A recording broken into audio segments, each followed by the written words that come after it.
All righty.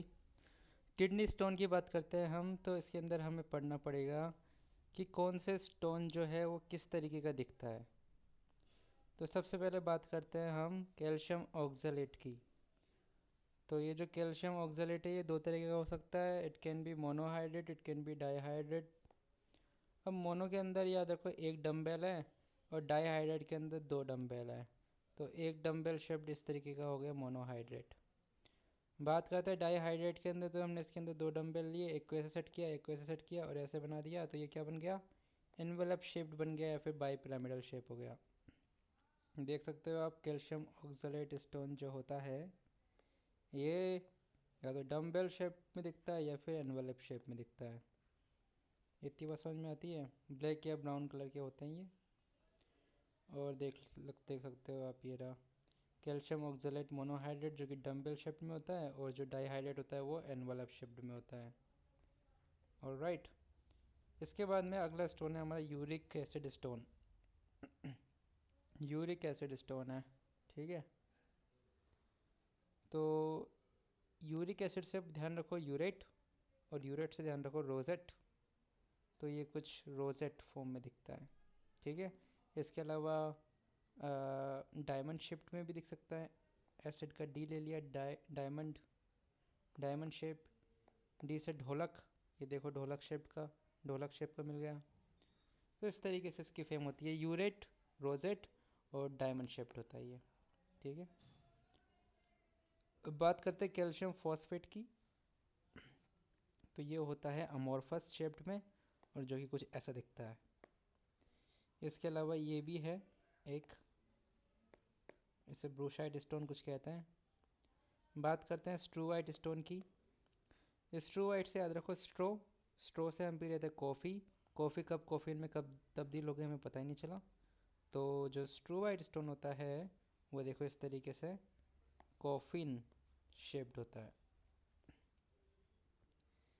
इसके बाद में हम बात करेंगे सिस्टीन। सिस्टीन से याद रखो इसकी बहन बेंजीन। तो ये बेंजीन शेप्ड में होता है कुछ। ये देखो सिस्टीन स्टोन है, इसमें लिखा हुआ है हेक्सागोनल शेप्ड। हेक्सागोनल शेप किसकी होती है? बेंजीन की होती है। So this is all. अब बात कर लेते हैं, देखो किडनी स्टोन जो होता है आपको रेडियोलुसेंट हो सकता है और एसिडिक भी हो सकता है। तो रेडियोलुसेंट के लिए निमोनिक है UTI-X। इसमें U और X की बात करेंगे तो U से यूरिक एसिड हो गया और X से जेंथिन स्टोन हो गया। बात करें एसिडिक किडनी स्टोन कौन कौन से होते हैं, तो इसके लिए एक निमोनिक है कुक, CUC। कैल्शियम ऑक्सलेट हो गया, यूरिक एसिड हो गया और सिस्टीन हो गया। ये सब इम्पोर्टेंट बातें थी।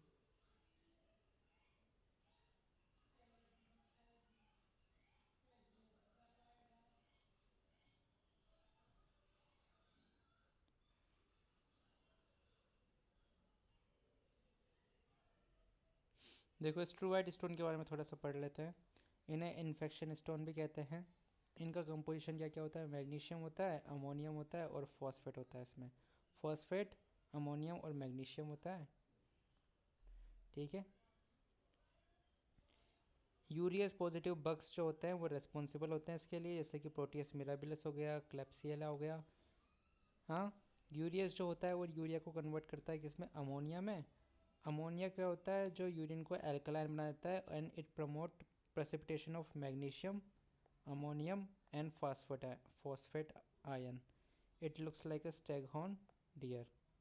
रेडियो ओपेक होता है ये। हमने बात करी थी CUC की,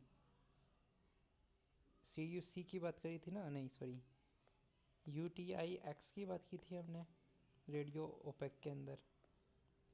यू से यूरिक एसिड हो गया, जेंथिन हो गया। This is a little bit contradictory, sorry, radiolucent की बात करी थी हमने, रेडियोलूसेंट की बात करी थी हमने, UTI-X रेडियोलूसेंट, और इसमें हमने एसिडिक की बात की थी। So I think this is all.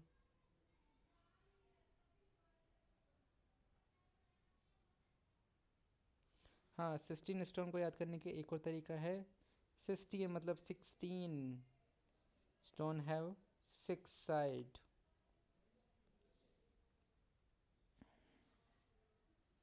Hydronephrosis की बात करें तो इसके कोजेस क्या क्या हो सकता है? किडनी स्टोन हो सकता है, बेशक। वेसाइको यूरेटरल रिफ्लक्स हो सकता है, बेशक। कंजेनाइटल ऑब्स्ट्रक्शन ऑफ यूरेटर हो सकता है। इसके अलावा सर्वाइकल कैंसर भी हो सकता है और रेट्रोपरेटनल फाइब्रोसिस भी हो सकता है हाइड्रोनेफ्रोसिस का कोज।